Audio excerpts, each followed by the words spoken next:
Good morning. I'm Fletcher Laycock, Urban Planner with the City of Sioux Falls Planning and Development Services Department. I'd like to welcome you all here today and thank you for coming. I'm here to talk about Bike to Work Week and what that means for the city.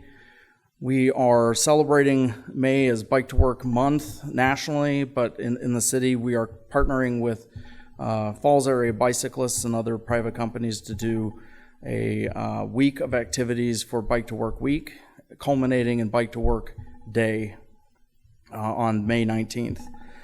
What we're trying to do is bring awareness to bicycling and all active transportation. As you may know, in the last few months, the mayor has appointed members to the Active Transportation Board, and we're celebrating all things active transportation and mobility coming up in the next week.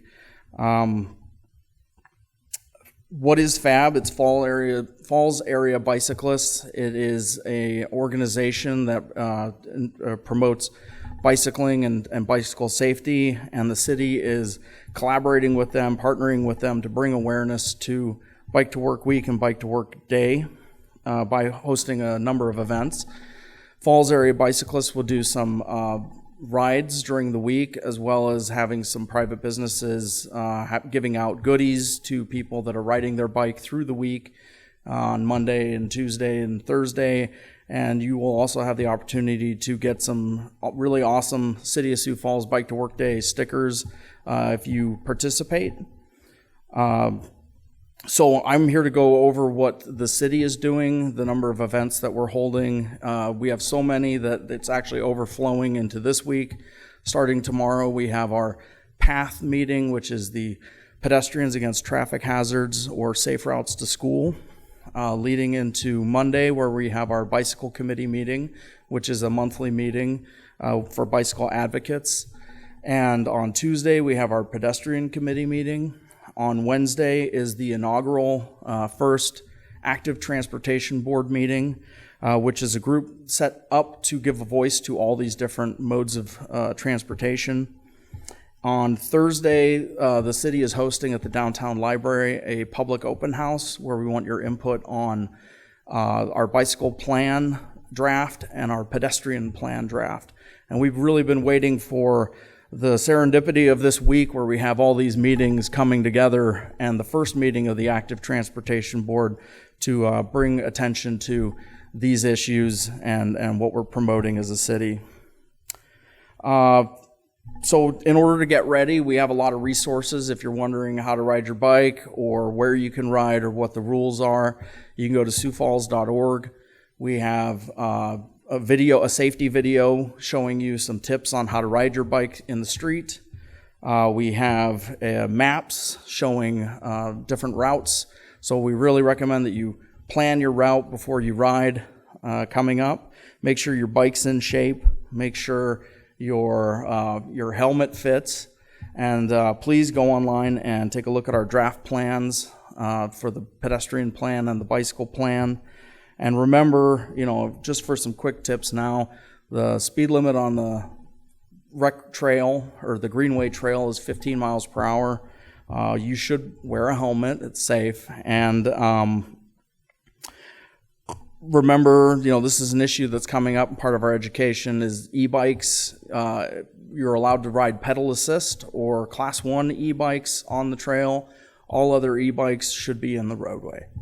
I'd like to hand it over to Sam for our next part.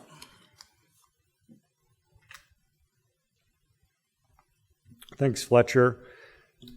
Sam Trebilcock. I'm Senior Planner with City of Sioux Falls Planning and Building Services.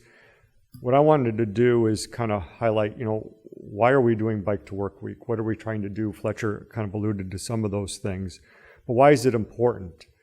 Really what we're trying to do is highlight, as he said, Bike to Work Week, but we also want to, and get people out there trying to bike to work, but we also want to highlight why it's important that we include bicycling and pedestrians as part of the transportation system. So who's included in the city's bicycle and pedestrian planning? it's not only centered around cars, it's centered also around bikes and pedestrians. Human-powered transportation. So who's included in those things? People that are walking, jogging, people that are using travel where they need mobility devices, people that have some disabilities. We want to make sure all of them can safely and comfortably get around the city, other than doing so by a car. So again, why is it important? Everyone at some point is a pedestrian. When you get out of your car and even just walk to work, you're still having to at some point use that sidewalk and pedestrian system. And so that's obviously very important. Also, a lot of people, they want to be able to bike in the city. And we hear that quite often, but sometimes they don't feel comfortable. So part of our, and sometimes that's the way they can most have the best ability to get around. So we're trying to find ways to help them. Also, equity. Not everybody has the ability to use a car, or that they want to be able, or that they want to drive. So walking and bicycling obviously provide a cost savings. It's a much more efficient and cost-efficient way to get around. So it's important for us to look at and make sure everybody has the ability to get around the city, and certainly that does that. Community wellness, it's a healthy way. Walking, biking is certainly a healthy way for people to get around town, and we want to encourage that. Environmentally friendly, it's a very environmental friendly way to get, and a lot of people do want to leave a positive impact to the environment as they are traveling, and we want to encourage that.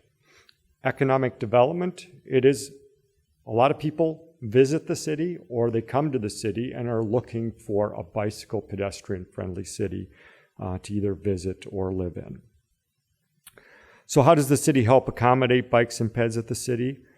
We work with internal and external stakeholders in our planning office. We certainly work with other departments, whether it be Parks Department, Public Works, Health Department, many other different departments, police, in trying to work and find ways to improve the situation for bicycle and pedestrians. And of course, we also, and as Fletcher's already spoke to, we work with our external stakeholders, with the bicycle and pedestrian committees, in trying to improve and bring those people together to help us find ways to, again, improve the community. So specifically, what do?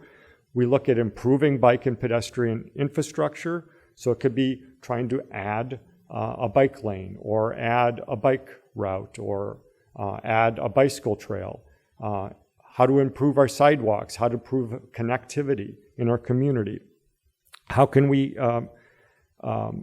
also look at facilitating and encourage bike and safety education, working with some of our partners, looking at trying to work with kids and families about the safe ways to bike and to walk within our community. We look at improving bike and ped laws and design standards.